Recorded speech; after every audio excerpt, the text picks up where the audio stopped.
Hello everyone, তোমরা সবাই কেমন আছো? আশা করছি সবাই ভালো আছো। এখানে আজকে আমি তোমাদের কাছে একটু অন্য ধরনের ইলিশ মাছের সর্ষে বাটা রেসিপি শেয়ার করব।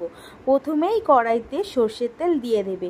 সর্ষের তেলটা যখন গরম হয়ে যাবে তখন বেটে রাখা সর্ষেটা দিয়ে দেব। সর্ষেটা দেওয়ার পর ভালো করে আমি নাড়াচাড়া করে নেব। তারপর পরিমাণ মতো এখানে হলুদ গুঁড়ো, লঙ্কা গুঁড়ো আর নুন দিয়ে দেব। আর সবাইকেই বলছি, যখন যে কোনো মশলা কষবে সবসময় লো ফ্লেমে করার চেষ্টা করবে, তাহলে নিচে লাগবেও না আর তেতোও করবে না। তারপর এখানে আমি টমেটো কুচিটা দিয়ে দেব।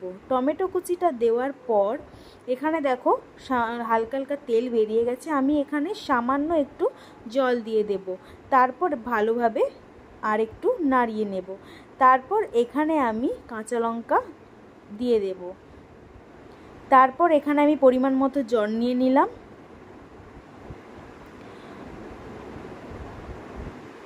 এখানে দেখো ঝোলটা আমার ফুটে গেছে। এখানে এবার আমি ইলিশ মাছগুলো দিয়ে দেব। ইলিশ মাছগুলো কিন্তু আমি ভাজিনি, এখানে কাঁচাই দিয়েছি।